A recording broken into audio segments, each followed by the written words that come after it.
Welcome. You are at the CCC. Where there are no outside issues. My name is Anthony. I'm an addict, an alcoholic, another bozo on the bus, and I care about you. Yes, and I'm Louis, and my pronouns are he and him, and I'm recovered for crystal meth and alcohol, and I am always in search of balance.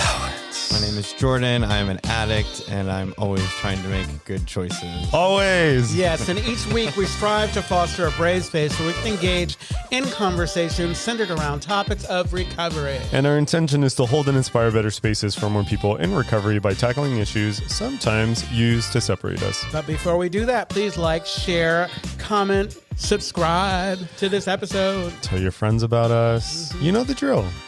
Send us messages. You haven't done that in a while. We love to hear from you. I've never done that. They have. We get messages sometimes, people saying like the nice things that they want to say about us. Do they? Okay. Yes, they we thank people. Okay. So how's everyone doing? And now the disclaimer. Oh, shit. And now the disclaimers. The thoughts and opinions expressed on at the CCC are as alone. We do not represent anyone but ourselves. In other words, we're just a couple of friends behind a mic here to entertain you. And of course, everything we talk about is for general information purposes only. Yeah. Only. So what's up, guys? Feels like it's been an eternity since our last episode. It's so cold. We had to come to Jesus. We had to come to Jesus, everyone. If you didn't listen to our last episode, Jordan and I, we had a little bit of a tiff. There was laughter, there was sadness, and then there was reconciliation once we stopped recording. Something like that. Yeah. Something like that. Jordan, I love you. I love you too. Yeah, look at that. Where's the... Listen, what we were talking about, people, is say we were Destiny's Child. No. That's not a good one. What's a TLC? That was 3, right? No, No. Not even that. It's like I'm all every other group that fell apart and then now they're back together and they're just fatter. You mean Backstreet Boys? Oh no, leave them alone. No. There's a lot of groups that like SWV. That's a perfect example. Because SWV. I saw a yeah. document. They were doing really well, and then they had other people in their ears or whatever. Yeah. Or they were feeling what they were feeling, and they were allowing their insecurities and their self-doubt to affect how they communicate. So what we were doing was communicating, and putting everything on the table, leaving it on the floor. I feel that. I get it. So what are we doing today? Today this is fourth episode, a continuation of our 12-step series. And today's episode is on step 4. So making a searching and fearless moral inventory of ourselves. But if you haven't listened to the other episodes, our episode, you should 100%. They're themed after the 12 steps, but they're really, the topics are inspired by them. So we aren't necessarily talking specifically about the step, but what it inspires. So in this case, this episode is about facing the mirror. So the inventory that changed everything, focus, the courage it takes to look inward, shame, accountability, and freedom in the 4th step. But in this case, we're talking about that freedom in the most general sense. The gift. What I will say, back to the steps, because I can only speak about what I know, is the steps have been a gift for me because it's like, sometimes while we need to do those things, we don't know that we need to do that, or we don't know how to start that process. Like, so if you're in therapy or you're doing whatever, like maybe you're there, but it's like this whole looking inward or whatever, because like, I think that, and you hear this a lot when a lot of people have the stigma around therapy or whatever. Like, I don't do this. This is not for me, whatever. It's like, there is absolutely nothing wrong with like trying to figure out who you are and where you want to go. Yeah. Like, I think, unfortunately, it seems as though a lot of folks just move around through life blindly. Yeah. And so I don't want to be that.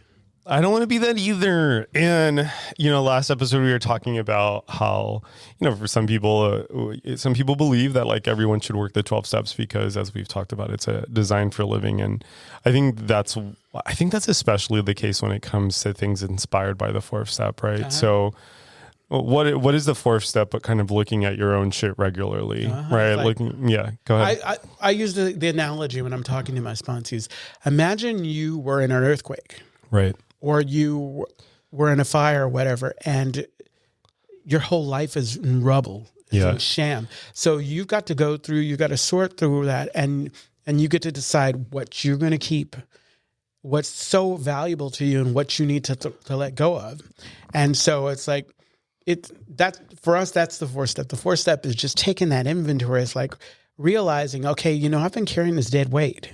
I've been holding on to this stuff, and it doesn't serve me. So I need to start the process to let it go, or maybe there's something I need to pick up, and I don't know that Right. Yeah. So not Jordan falling asleep on the mic.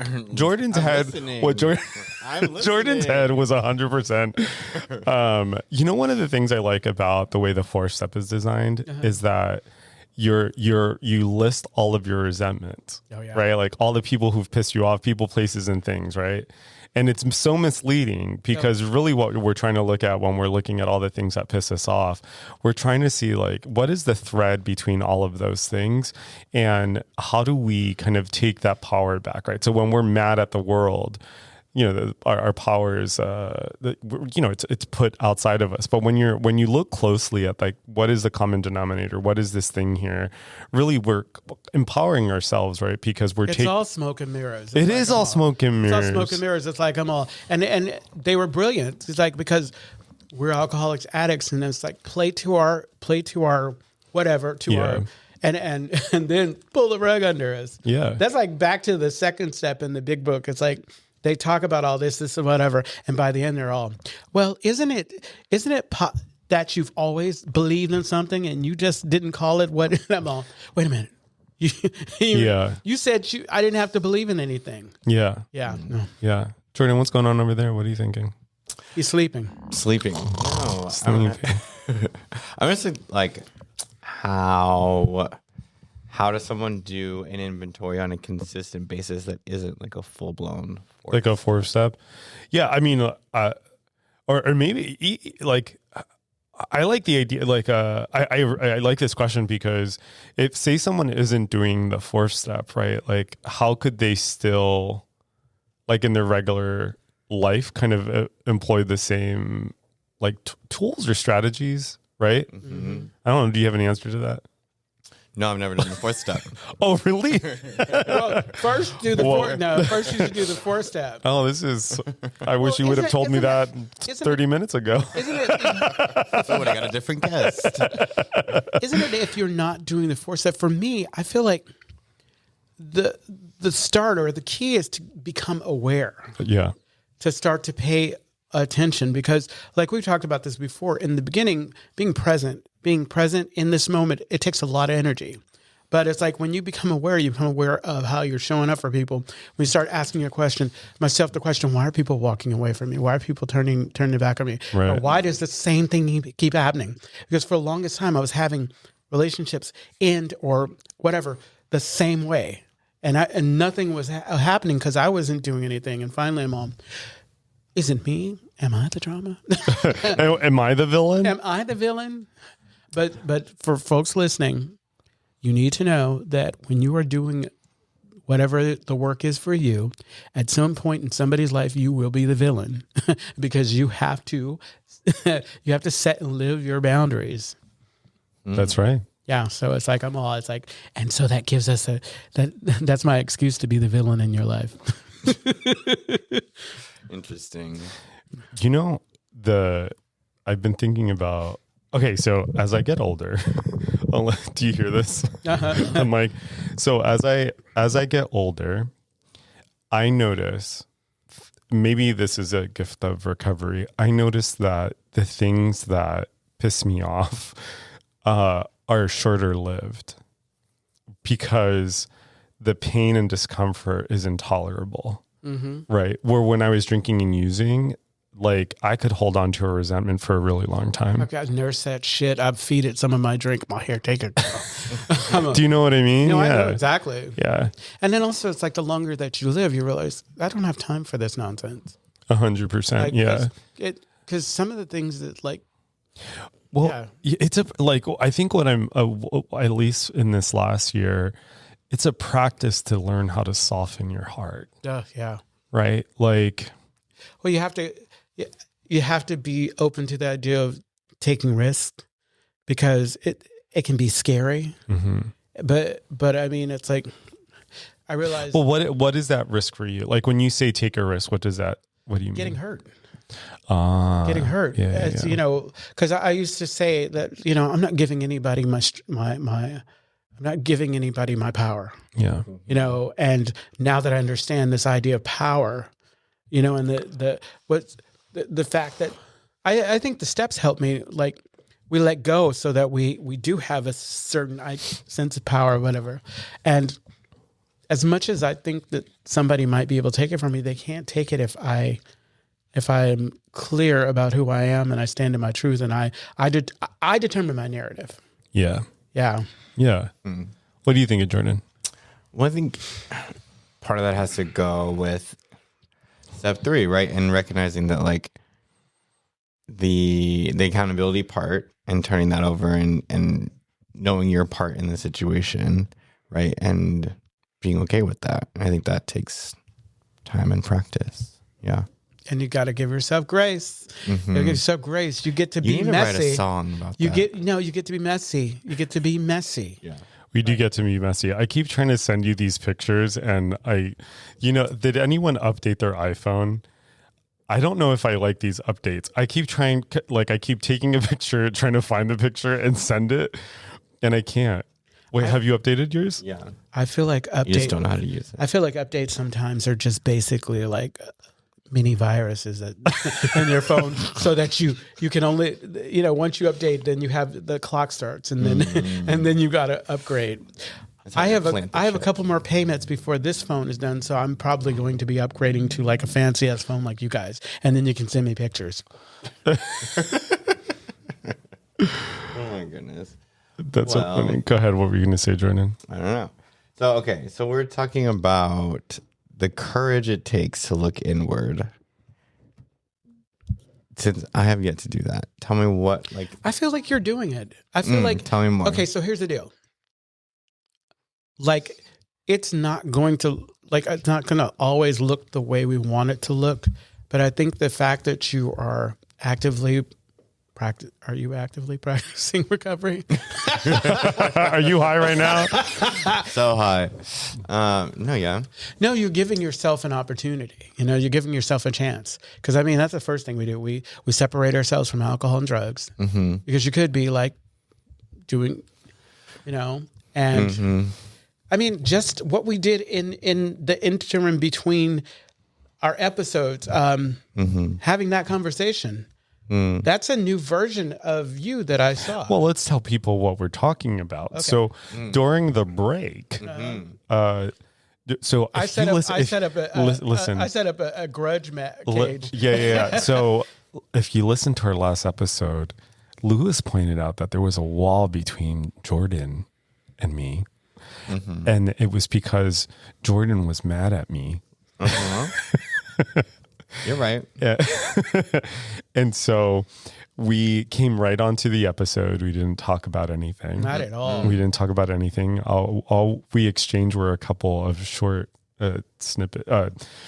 curt text messages with each other. And so we went through that entire episode with some awkwardness in the room. We're professionals. And we're professionals. But after that episode, Jordan threatened to hit me. Oh my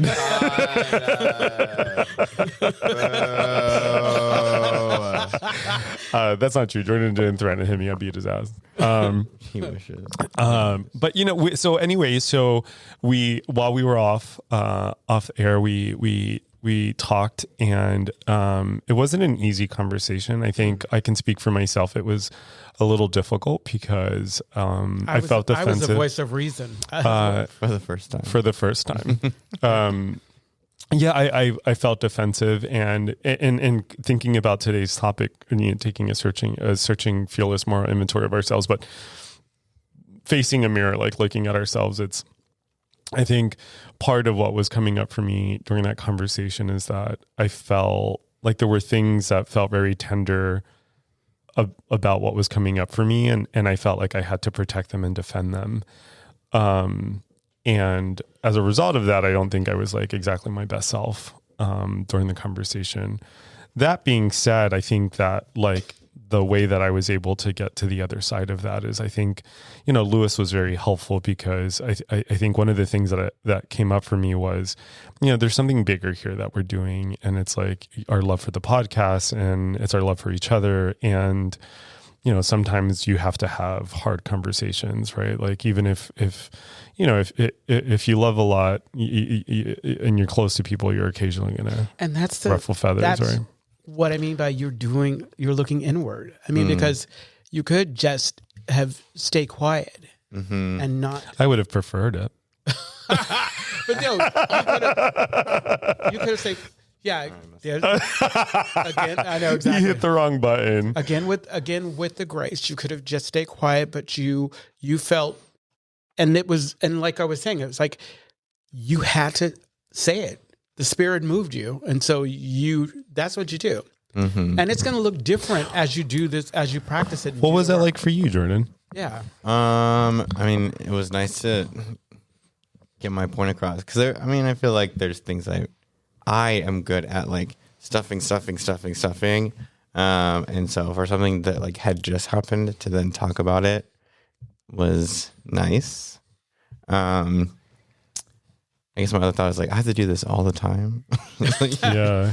Well, again, because what's the byproduct of not doing that, which is it's like you seethe. Well, not you, but people seethe, and like it actually can make someone really depressed if they're constantly make this group break up. Because it's like you come in with the resentment, and it's like, I'm all these bitches. I mean, and that's the thing. I think that's just part of like being part of any group. I'm going to stop trying to take pictures because I can't find them. So I think that's a part of being of any group. Like in order for the group to survive, it's like any relationship, right? Like you're a kid. You're taking a picture of me. Like you're confusing me. How am I confusing you? But because you're distracting me. So in order for any relationship to survive, you have to be able to have those kind of conversations. I know for me, those conversations are difficult because historically, when I've gotten uncomfortable, especially when I was drinking and using, like my gut reaction is like an old version of me would have been like, fuck this. I'm never doing this podcast again. I'm never talking to these people again. Right. Like, which is so unnecessary. And it's like, and it's protective, but that's like an old way that I used to operate. And the hard thing to do is to sit with the discomfort and to like see it through. And part of that is like, for me, I'm constantly doing like an evaluation of like, is this something worth fighting for? Right. And some relationships are worth fighting for. Oh, absolutely. Jordan, you're worth fighting for. Yeah. I know. I like to believe that love and the act of loving other people is not always soft and tender. No, and sometimes it's prickly. Sometimes it's just whatever. But it's like a closed mouth. You say closed mouth won't get fed. If you don't talk about it, we can't figure out that. Oh, this is what I need. Because I think that we're all in growth now. Yeah, we're changing and from the beginning when we started, what I needed and what I was okay with has shifted. Right. It's kind of like 13 step and why it doesn't work, because you get somebody who comes in and they're growing and changing. And if you are a person who has been in recovery, after a while, they're going to see what they really need. And if that's not you, you out. Yeah. Deuces. 100%. See, I threw that 13 step thing in there. I'm all walk. Oh my goodness. Well, I mean, I wonder what it's like for people who don't have they don't work a 12-step program. I think what's it like to, I mean, what do you both think? Like, do you think people kind of in normie land or outside of recovery are constantly do they have a framework for evaluating the way they're behaving with other people? Maybe some religions. Yeah. I mean, right? I know that my mom growing up, she's always like, what's the common denominator? Right? And 9 times out of 10 it was me. Right. So what am I doing that isn't changing? I think that was kind of how she. Yes. And I would push back against that only in some cases, right? Because even if you're the common denominator can be that you're just in a shitty environment, right? Like, say, for example, like, oh, I've been through X, Y, and Z relationships and they didn't work. Oh, well, I was the common denominator. Well, sure, part of that can be like, oh, we have a bad picker, quote unquote. Or it could be that like the dating pool is shit, you know, or it could be like the people available to you weren't like the best people for you, right? And so that sounds like a cop-out. That's not a cop-out. That's not a cop-out. That's not a cop-out. Well, here, let me explain where I'm coming from. Let me explain where I'm coming from. So, as you both know, I've done like research on same-sex intimate partner violence, specifically I've done gay research men. on dating. No. Which is also true. Yeah, which is also true. Which is also true. Well, I'm also 41 years He's a old. professional. Yeah. I've been A lot of dating. I've been out since I was 14 and I'm 41 years old. Of course, I've done a lot of dating. Well, what I was thinking of is, so I've done a lot of research on gay men, specifically like male same-sex intimate partner violence. And one of the things I know is that between 1 in 4 and 1 in 3 gay men have experienced some type of intimate partner violence, right? Okay. That being said, so I was looking at all of these different things that like impact the mental health of gay men, right? Like we think about living in a hostile country. We think about maybe the way we were raised, maybe we were bullied, right? There are all of these different things that impact us. And so then we go out and we try to fall in love, or we try to find our first partner or our second partner, whatever. And it would be very easy for us to look at each other and say, well, no, fuck that person. They're a shitty person. And they might say that about us. But we also have to pull the lens back and look at, well, what's actually happening around these people, right? So it's so easy to look at each other and say like, oh, you know, like, fuck that person. They did something wrong. When sometimes what's happening is that, no, you have multiple people kind of living in a what's the word? They're living in this kind of unhealthy silo, or this unhealthy environment that makes it so that they are attacking each other. But with the 4-step and with the work that we do, we focus on our own, on where we're at. Mm-hmm. And I'm hearing you, but I'm also thinking, if I don't know anything else, that's what I'm going for. I'm reaching for toxic. Well, 100%. Well, what I'm saying, so I agree, right? Mm-hmm. And what I'm saying is that we can't, with 12-step is very kind of, 12-step is like a lot of things in Western mental health is very individualistic. It's like, what's your part in this, right? Like, how can you change this? It's about your perspective, right? And there's not very much room to think about like intersecting identities, right? So, well, does this change if you're a person who was physically abused as a child? Does this change if you're queer and living in like Memphis, Tennessee, or like there are all of these other factors that influence like someone's mental health. And sometimes I think that 12-step isn't built to hold all of the intersecting identities. I think it's the beginning. I think that if you are moving towards being a better version of yourself, 12-step is a start. And That's then right. where you're at, you start to, because at some point, you have to open your eyes. But I think that we've got to, we come in selfish as hell. So selfish, self-centered, and egotistical. And so getting to a place where like maybe I need to shock myself to believe that that my actions were not good, because it's like there were times where I wholly justified how I showed up because this person deserved it or whatever. But I didn't want to look at, they reacted because you showed up the way that you did, you know? Yeah. And then when you finally, and it takes a while, I mean, you probably have to do it a number of times and participate in this for a while before it starts to, oh, I'm an asshole. You know, oh God, I did not have to do that. Yeah. I did not have to say, I did not have to send the text. Like I said, I didn't have to send the text back that way. Mm-hmm. I did not have to, I did not have to bite. Like, you don't have to accept an invitation to every fight. Mm-hmm. You just don't. Although if the fight looks like it's going to be good, I'm coming. Yeah.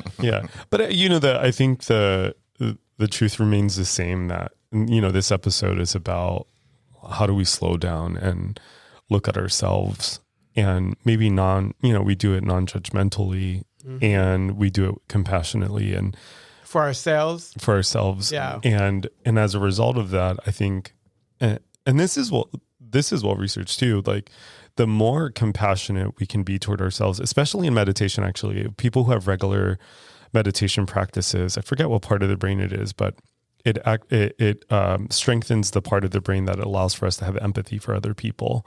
Right. And so I think if we are like, say you're going to therapy or you're in an introspective space, right, that allows you to give people more grace, as you said. It allows us to be more empathetic. It allows us to maybe fight a little less and listen a little more. I also think it gives that person the opportunity to explore the intersectionalities that they are experiencing. Yeah. You know, and it's not, and I think if I'm able to recognize it, like there's the different intersectionalities that were at play in that text message when I sent it and when I received it, right, then I have a better chance to be more introspective in knowing where my part is so that I can change for the better or just acknowledge that, that was just a shitty time of the day. Yeah. I appreciate that. I was also thinking, sometimes I've been thinking a lot, I brought up Appalachia during the last episode, but I've been thinking a lot about like poor white folks and, or like the way that communities of color have been pinned against like white communities. And one of the things that I keep getting reminded of is how there's so many similarities between all of our communities. And when we talk about justice, equity, diversity, and inclusion, of course, the way that it's been discussed in the political climate has been to make it kind of specifically about like people of color versus people who aren't of color, right? And the truth is that white people also have intersections. Right. You can be white, but you can come from like a single parent household, or you can come from like a lower socioeconomic background, or you might have experienced some trauma, right? There can be, maybe you had an alcoholic parent, right? There are all of these different intersections that inform how we show up for each other. The intersections are not limited to our gender or to our sexual orientation, right? They're not limited to that. And I think that's one of the biggest lies that's been told to people, is that to think about intersectionality or to think about diversity and inclusion is somehow exclusive of other communities, when in fact it's not. Yeah. When in fact it's not. And if we are not, coming back to today's topic, and if we're not, if we're not thinking regularly about how we are showing up for ourselves and other people, if we aren't being introspective about what matters to us and like the values that are important to us, I think it's really easy to get lost in the sauce.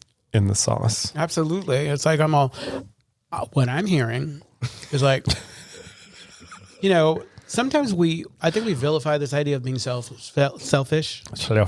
I used to modify it and call it self-focused. And we have to get more self-focused because we got to start there, and we got to do it, and it's got to be messy, and it's got to be what it is, and we got to give ourselves grace. We got to allow ourselves to just do it. Doesn't, looking inward, all that good stuff.